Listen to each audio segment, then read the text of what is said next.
Hello, hello. I am back. I'm so sorry that I've been so quiet for about a month. My life has gotten really crazy, but I'm back now. And I know that I've missed a lot of big things. I haven't commented yet on the sneak peek or the preview or the leaked manuscript or any of that, but I am going to. Don't worry. I don't promise that I have a whole lot more that is groundbreaking to say than anyone else has said, but I will comment on it because I've gotten a lot of questions about it. I apologize. I just have not had time to sit down and record anything.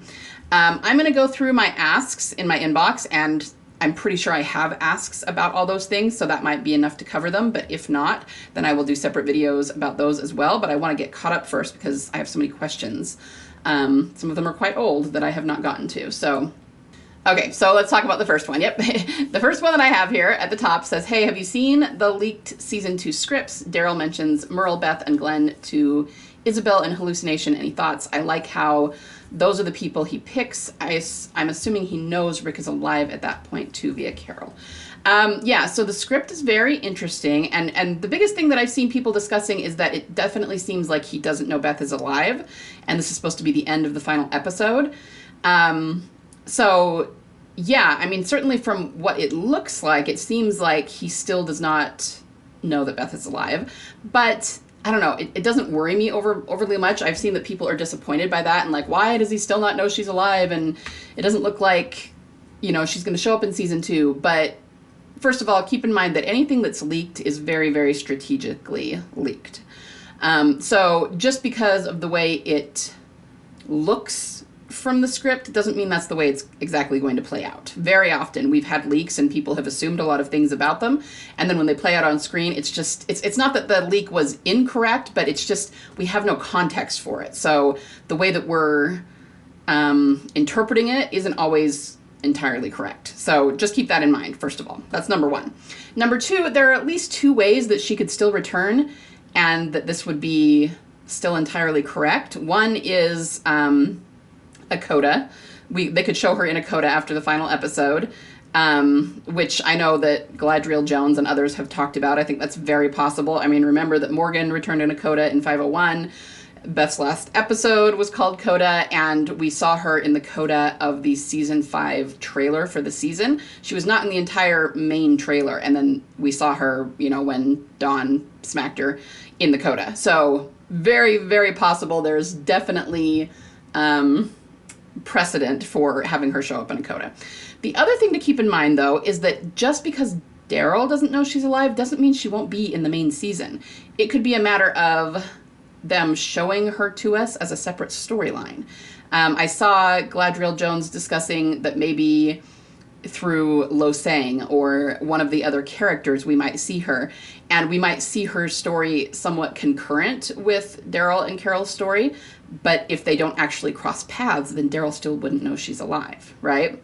So keep in mind, there are still a lot of ways this could play out in a really positive way, and I still think that we're going to get some sort of notification of her, whether it's in a coda or something else, just because Emily has been talking so obviously in the cons about, wouldn't it be cool if they brought Beth back? I mean, that just, I'm not going to ever be over that she's actually saying that. So those are my first thoughts on, you know, whether or not we're going to find that Beth is alive. Some other things of note, I do like what you said, what the Nani said here, that the people he lists are really interesting.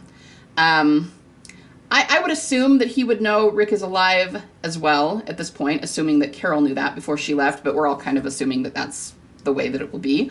If not, that'll be a little surprising. But even so, what I was going to say is I don't know that he would have named Rick here. The 3 people that he names are people that he felt personally responsible for their deaths in a lot of ways. Beth and Glenn are both, I guess, pretty obvious to most of us. I mean, he feels like he got Glenn killed, and that's not true of Merle and Beth, but Beth, he felt responsible for her because they were on the road together, and then she was taken, and he went looking for her, and then he just very much took that mantle on himself that he was going to go save her and make sure she was okay and bring her back to Maggie, and then it didn't work out. So, I mean, of course, there's also the angle we all agree on that there were some romantic feelings there, but even aside from that, even if there hadn't been that, I think he just very much felt responsible for not being able to save her. And then there's Merle, who was his brother. And so there's just all kinds of subtext and history there because it was Merle, right? But I don't know that he necessarily felt like Rick's death was his fault. I don't know. I guess you could argue that he went looking for Rick, and then that's a really big deal too. But yeah, so it's either, like you said, it very well could be because he knows Rick is not dead. But even so, I don't know. I just almost feel like he wouldn't have mentioned Rick here anyway, but that's just me kind of pontificating on it. Yeah, so there's that. There's the fact that Isabel does seem to die. So all of those who were, and I don't want to say that I'm happy Isabel died. I mean, I didn't think they were ever going to get together anyway, so I didn't want her to die any more than I want Connie or Carol to die, because I just don't think that there was ever really a possibility of there being a romance there. But what I will say is that, once again, I mean, I hate to toot our own horns, you know, TD in general, but toot. I mean, once again, we were right about this, okay? We have always been right when we say things like this. We've never been wrong about saying there's not going to be a romance here and then there is, okay? Like, that's never happened. And that's because, again, we read the symbolism. We know how to interpret what the writers are giving us. And if we're right about this, we're right about other stuff too. So, yeah, I mean, I think that's about all I have. It is a big deal that he says her name. People are talking about that. And yeah, I mean, another thing, just to kind of home in on that a little bit, we talked about how her name was not said for multiple seasons, and then Maggie did say it in Home Sweet Home, which was season 10. But yeah, that was also, we could say that was Maggie. It was not Daryl. And I think this is really, really important because I remember when Home Sweet Home aired, you know, everyone made a big deal about Maggie saying her name, which it was a big deal. But I remember they very specifically did not show Daryl's expression when Maggie said her name. Like, the camera was on Maggie, and we kind of had part of the back of his head. And I was going, okay, that's purposeful. They do not want to show us his expression when she says Beth's name. And it's because they were getting there, but they weren't there yet. You know, they didn't want us to. But this is a big deal when you think about it, because as I've seen other people say, you know, of all the people they've lost, these are the three that he names. And, you know, as I already explained, part of it is because he feels very, very guilty about their deaths. But it's also a matter of he thinks about her a whole lot more than he lets on. And maybe you could say he thinks about all three of these people a whole lot more than he lets on. Okay, but Beth was the only one he had a possible romantic connection to. Clearly not Glenn, clearly not Merle. Those were different things.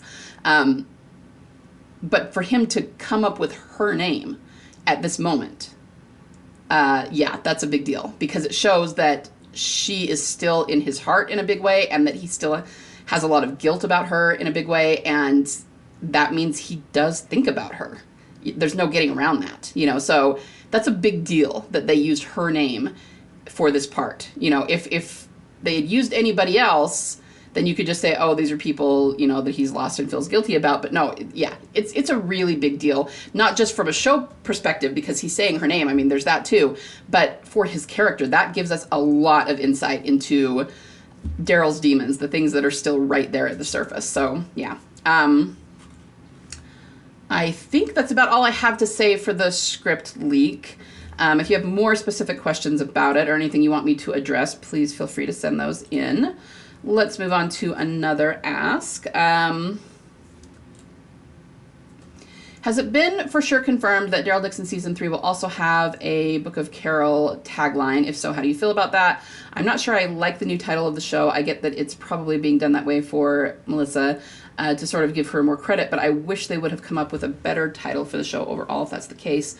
Why call it Daryl Dixon originally if they felt it wouldn't be fair to MMB and name it something more neutral and less Daryl-centric? Well, but see,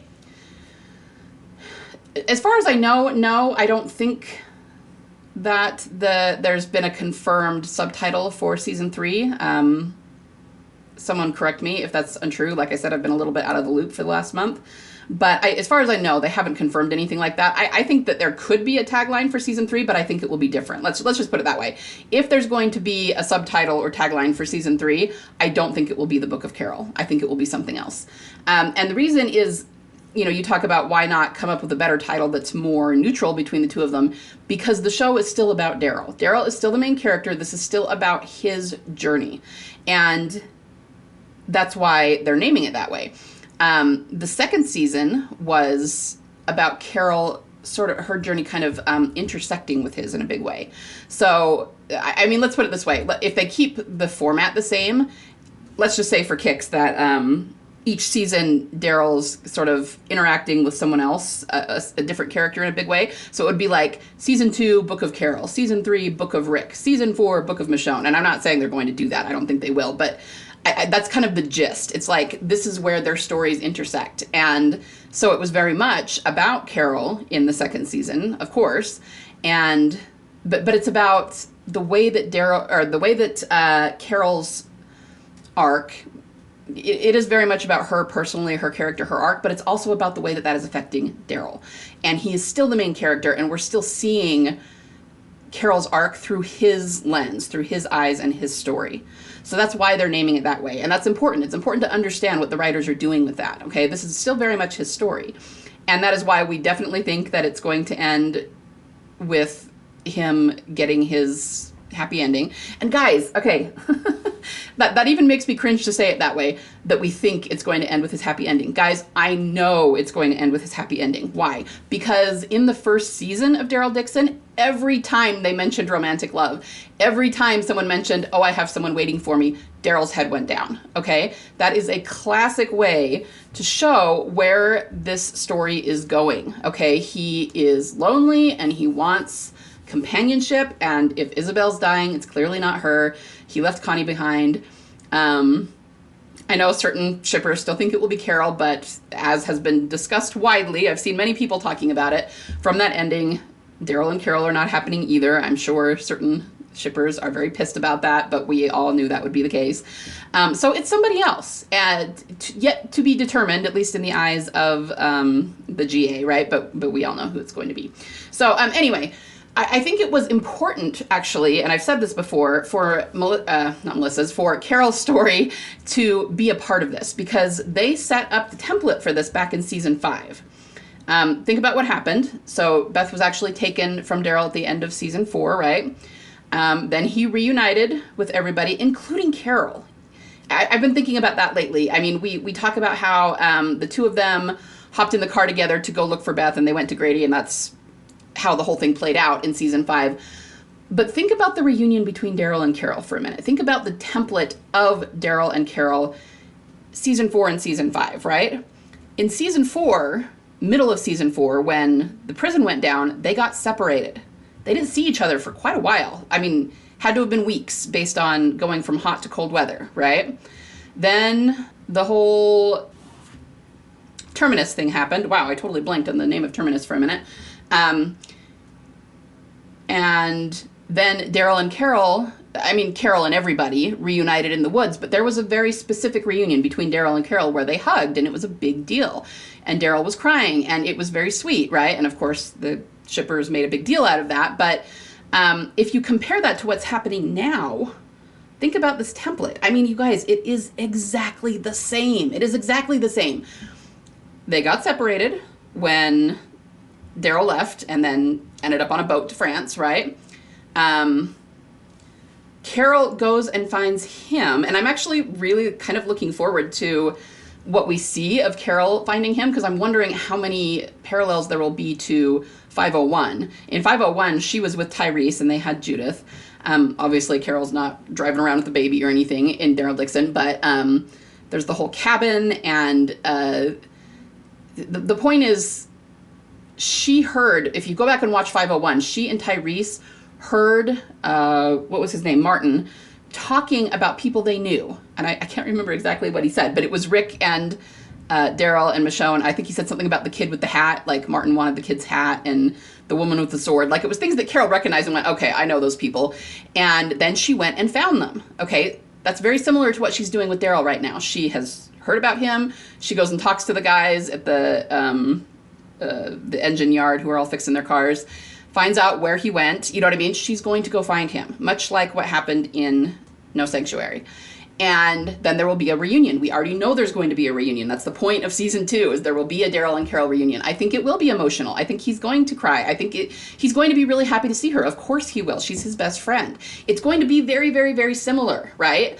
And then at the end, they're going to hop on his bike and go somewhere, just like they jumped in the car to go look for Beth. I mean, I do think that them actually finding her is going to happen in season 3, but in season 5, I mean, even though they didn't, I guess you could say they didn't know for sure she was alive, but we had that voiceover at the very beginning of 501 where Daryl was speaking and Maggie said, she's alive, and he said, yeah, she's alive. And, you know, he couldn't know that, you know, like physically at that point. He didn't know if she could have been killed 5 minutes after she was pulled into the car, but he was affirming that, like he felt like she was alive. And so I think that we'll have something that mirrors that in Daryl Dixon season 2. And then, as I talked about before, we might see her storyline separately, because we did in season 5. It wasn't like we only followed Daryl and Carol and didn't see anything of Beth until the hallway where she got shot. No, we saw her storyline playing out, and it was separate from everybody else's. So that's what I mean. Like, we could see her, like, have the audience see her in season 2, even if Daryl does not. Okay, and maybe that will happen, maybe not. But you just got to understand that even if it takes longer than we think it will, like, okay, let's say, I know that this is what everyone's worried about, that season 2 will come and go and we won't see or hear anything concrete of Beth, okay? I don't think that will be the case, and mostly because of all the suspiciousness Emily has been putting out there lately. Okay, that's the main reason. I think we'll get something. But story-wise, even if that did happen, you can't get away from the fact that the template is there, okay? Daryl and Carol separated, come back together, big reunion, they're gonna jump in the car, they're gonna go someplace. That is exactly what happened in season 5 when they went to find Beth. And even if that's what's happening at the end of season 3, I am still 1,000% convinced that they are going to find Beth. Okay, so try not to worry about it. I know it's hard, and I know people were disappointed with what they read in those leaked scripts, but I'm not at all worried about it, guys. Like, it's coming, it's happening. I don't care how long it takes. It's going to get here. Okay. And I didn't even address, I'm running long on this video now, but I didn't even address the fact that, like I said, everything that they leak is strategically leaked, right? They are strategically leaking that Isabella's dead. They are strategically leaking something that makes it obvious that Daryl and Carol are not having a romance. And they are strategically leaking something that has Beth's name in it. Now, to anyone else in the GA who is not TD, who doesn't think Beth's alive, who has no inkling that she's coming back, it wouldn't be a big deal. They're just 3 names. And, you know, someone in the general audience might just go, oh, that's sweet that those are the 3 that he came up with, right? But it's not meaning anything to them beyond that, because nobody thinks Merle is coming back. Nobody thinks Glenn is coming back, right? We are the only ones that think one of those 3 people may be coming back. And they leaked something that had him saying her name. That is on purpose, okay? If it were not a big deal, they would have picked something else to leak. But they are leaking that on purpose to hint at things. So, yeah. I know that there are people who were disappointed over what was leaked or that were upset with it. I thought it was fabulous, and it gave me lots of warm fuzzies, and I loved reading through it and reading everybody's thoughts on it, you know, but overall, it doesn't make me upset or disappointed at all. I think it's great. So, okay, now I really kind of got off track from your question. I hope that I hope that I answered your question about the tagline and the reason that they're calling it that. Just keep in mind that this is Daryl's story, and there are certain shippers who are ticked off about that, but they can be as angry as they want. The spinoff was supposed to be about Daryl. And it's interesting that they always wanted Melissa to do it, and she couldn't do the first season. That did push it back by a year, I think, because if Melissa had been able to do it in the first season, then we would have probably gotten season 2, what we're going to get now, as season 1, which means Beth would have returned earlier. And that's unfortunate, but it's just the way it played out, you know. But they needed Melissa to be part of it because of the template they set up in season 5. And don't get me wrong, I'm really not trying to downplay Melissa's part or Carol's. I keep saying Melissa. I'm not trying to downplay Carol's arc. I think it's going to be really important for her arc. I mean, there were a lot of things about her being at Grady that I think were important for her arc back in season 5. And there were a lot of questions around her being at Grady that were never answered. And I think they're trying to finally answer those and fulfill what they set up, and they were just going to need Melissa to be there to play her character in order to do that. And it was really important to them that she be part of it. So even though the story is about Daryl, I mean, Carol's a very, very integral part of the story, and she had to be there. So she's super important. But that is why they're not going to change it to a more neutral something about Daryl and Carol, because at the end of the day, it is still Daryl's story. And we're still watching this part of the story play out through his eyes. So that's why. And I hope that answers your question. Okay. I'm going to call it there for today, but I will be back very soon with more musings on TWD and Daryl Dixon and everything that's coming up. Thanks, guys. See you soon.